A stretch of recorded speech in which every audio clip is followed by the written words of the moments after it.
The $100 a month investment that changes everything. Hey, what's up, everyone? Welcome back to David Invests. Before we get into today's video, I just want to say the response to the last two videos has been incredible. The comments, the messages, the people sharing these videos with their friends and family. That means everything to me, and it tells me we are talking about the right things on this channel. If you are new here, welcome. This channel is about one thing: helping regular people understand money, build real wealth, and stop feeling behind. No fluff, no complicated language, no get-rich-quick promises, just honest, practical information that actually works in the real world. Now, if you watched the last video, you already know Chris and Priya, 28-year-old delivery driver in Phoenix, 31-year-old hospital administrator in Dallas. Both of them hit $10,000 in savings for the first time. Both of them followed the four-step sequence, identified their full financial picture, protected their money correctly, eliminated the right debt first, and planted their wealth seed in a Roth IRA with automatic monthly contributions. Chris is putting in $184 a month. Priya is putting in $200 a month. And in the last video, I showed you the math on what those contributions grow into over 10, 20, and 30 years. The numbers were genuinely surprising to a lot of people in the comments. I saw people saying things like, "I had no idea $200 a month could turn into that. I never thought someone on my salary could actually retire with real money." And that reaction is exactly why I wanted to make today's video. Because what Chris and Priya are doing is not special. It is not complicated. It does not require a finance degree or a high income or a lucky break.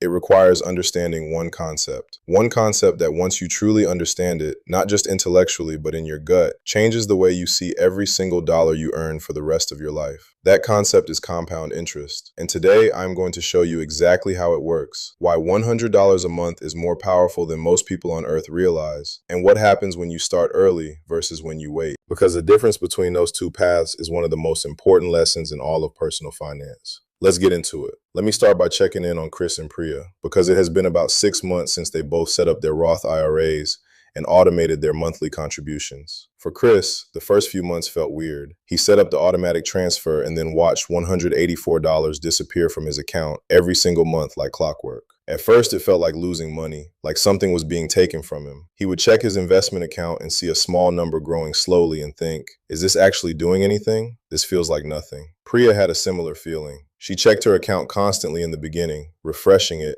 watching the balance tick up a little, then down a little when the market dipped, then back up again.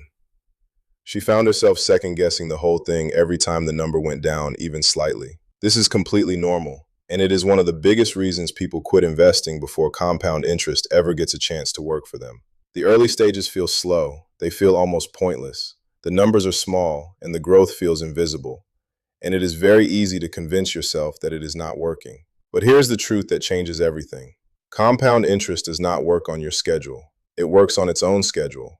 And its schedule starts slow, stays slow for a long time, and then at a certain point that feels almost sudden, it starts doing things that do not look possible. Let me show you exactly what I mean. First, let me explain compound interest in the simplest way I know how. You invest $100. It earns 10% in a year. Now you have $110. The next year, you don't just earn 10% on your original $100. You earn 10% on $110. So now you have $121. The year after that, 10% on $121 gives you $133, and so on and so on and so on. The money you earn starts earning money, and then the money that money earns starts earning money. It is growth stacking on top of growth, stacking on top of growth every single year, without stopping, without asking for your help, without requiring you to do anything except leave it alone. That sounds simple, and it is simple, but simple does not mean small, because given enough time, that process produces numbers that genuinely do not look real when you first see them written down. Warren Buffett, one of the greatest investors in human history, made 84% of his entire net worth after the age of 65. Not because he suddenly got smarter at 65, because compound interest had been running for decades, and it was finally hitting the part of the curve where the numbers get almost unbelievable. He did not get rich because he picked great stocks. He got rich because he picked decent stocks and then waited longer than almost anyone else was willing to wait. Time is the ingredient. Time is always the ingredient. And the earlier you start, the more time you have. Which means the earlier you start, the less money you actually need to contribute to end up in the same place as someone who waited and had to contribute far more. Let me prove that to you with real numbers right now. I want to introduce you to two people who are not Chris and Priya. Two hypothetical people who make the same income, have the same investment options, and make exactly one different decision. Meet early Emma. She starts investing $100 a month at age 25. She does this for 10 years, from 25 to 35. Then she stops completely. She never contributes another single dollar. She just leaves what she built completely alone and lets it sit. Total amount Emma actually contributed out of her own pocket, $12,000.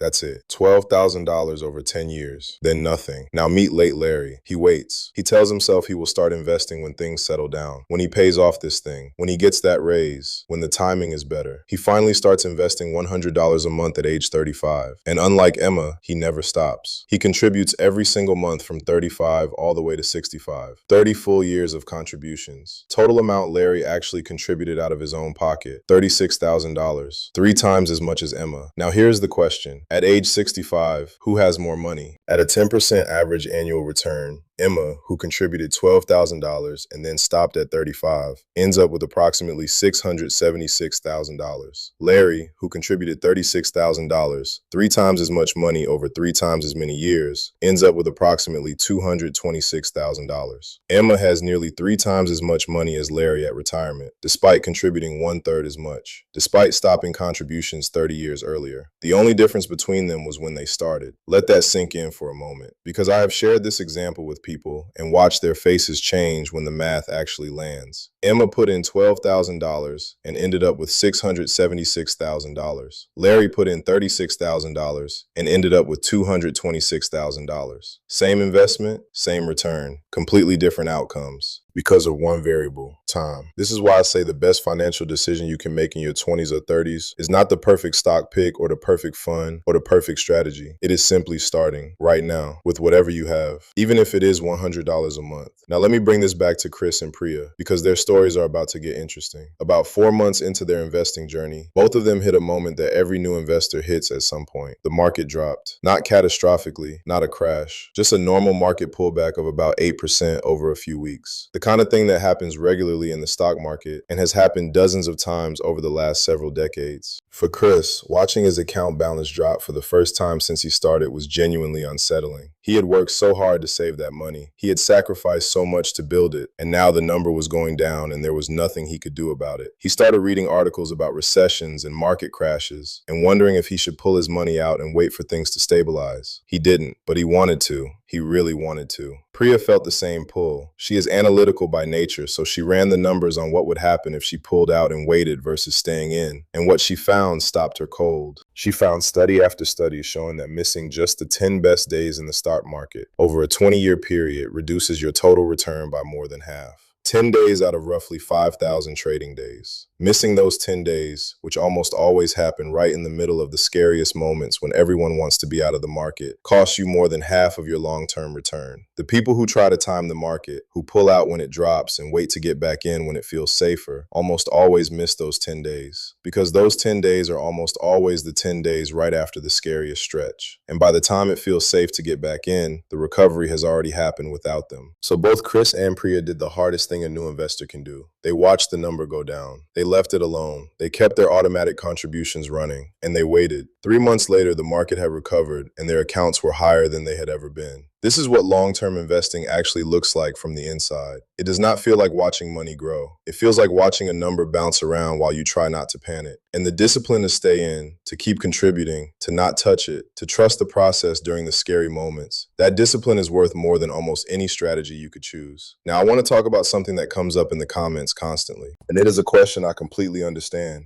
because I had the same question when I was first learning this stuff. The question is, what if I can only invest a small amount? What if $100 a month is genuinely stretching it for me right now? Does it even matter? Is such a small amount actually worth doing? The answer is yes. Emphatically, unambiguously, completely yes. And I want to show you exactly why with numbers that I think are going to genuinely change your perspective. Let's take the smallest possible starting point, $50 a month. Not $200, not $500. $50 a month. That is less than $2 a day. That is 1 fewer coffee per week and one fewer takeout meal per month for most people. $50 a month starting at age 25, invested in a simple index fund at a 10% average annual return.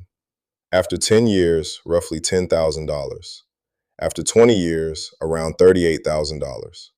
After 30 years, approximately $113,000. After 40 years, over $316,000. $316,000 from $50 a month, from giving up 2 coffees a week and 1 takeout meal a month for 40 years. Now let's look at $100 a month. Same age, same return, same time frame. After 10 years, roughly $20,000. After 20 years, around $76,000. After 30 years, approximately $226,000.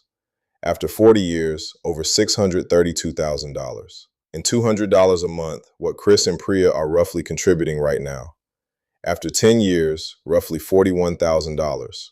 After 20 years, around $153,000. After 30 years, approximately $452,000.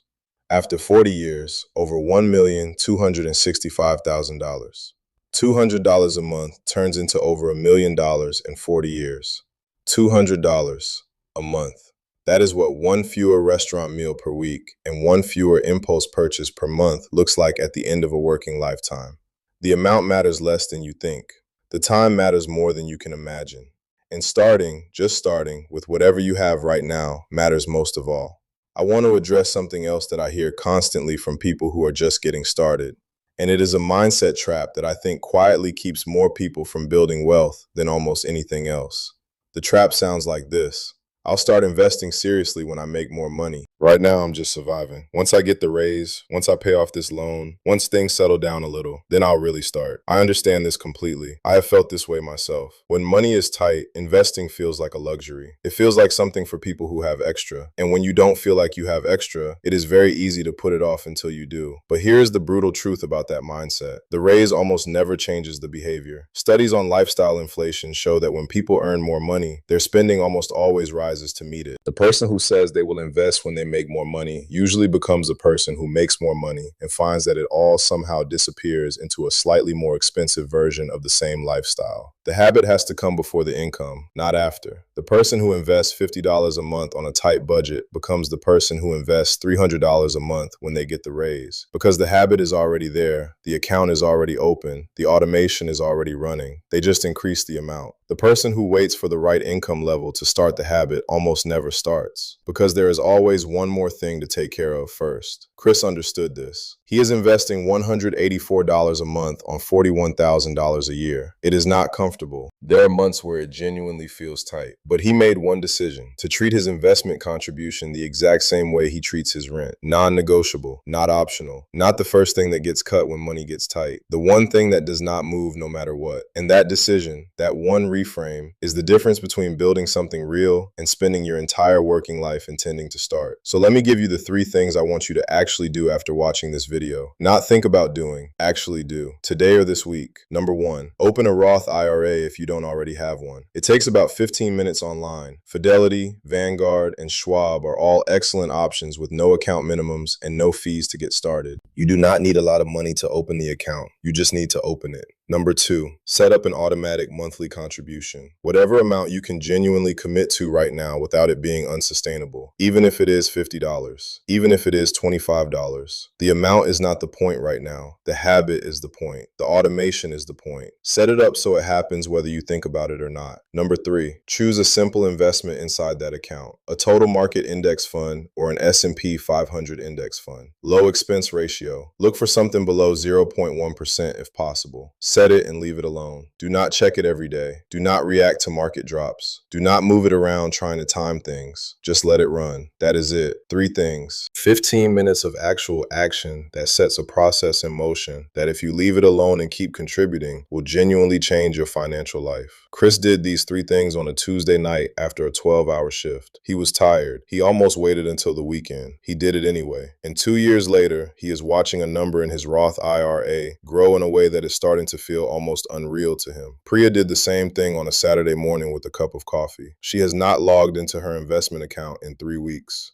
because she realized that checking it constantly was making her anxious and not changing the outcome. The automation is running, the contributions are going in, the compounding is happening. Her presence is not required. That is what a good investing system feels like from the inside. It runs without you. It grows without you watching. And the less you interfere with it, the better it works. Let me close with this, because I think it is the most important thing I can leave you with today. The gap between where most people end up financially and where they could have ended up is almost never explained by income. It is almost never explained by luck or timing or economic conditions or which stocks they picked. It is almost always explained by one thing: when they started and whether they stayed consistent once they did. The people who retire with real financial freedom, on regular salaries, in regular jobs, without winning the lottery or inheriting money or founding a startup, almost universally share two things. They started earlier than felt necessary, and they stayed consistent longer than felt rewarding. The early years of investing feel like nothing is happening. The numbers are small, the growth is slow. It is genuinely hard to stay motivated when your account balance after 2 years of contributions looks almost exactly the same as what you put in. But underneath the surface, something is building. The habit is hardwiring itself. The account is growing slightly faster each year. The foundation is setting. And at a certain point, usually somewhere around the 10 to 15 year mark for most people, the compounding starts to become visible in a way that feels like it happened overnight. It did not happen overnight. It happened slowly, invisibly, consistently, over years and years of automated contributions that you barely thought about. Chris is 2 years in. The number in his account does not look impressive yet, but the system is running, the habit is set, and the math is, the patient, relentless, indifferent math of compound interest is working for him every single day, whether he thinks about it or not. That is what $100 a month actually changes. Not your bank balance today, your entire financial life 30 years from now. Start now, automate it, leave it alone. Let time do the rest. I'll see you in the next one. And as always, if this video helps you see money differently, hit subscribe. Every week I put out one video breaking down the money stuff that actually matters for regular people trying to build real wealth. No fluff, no filler, just the stuff that moves the needle. Hit subscribe and I will see you next week.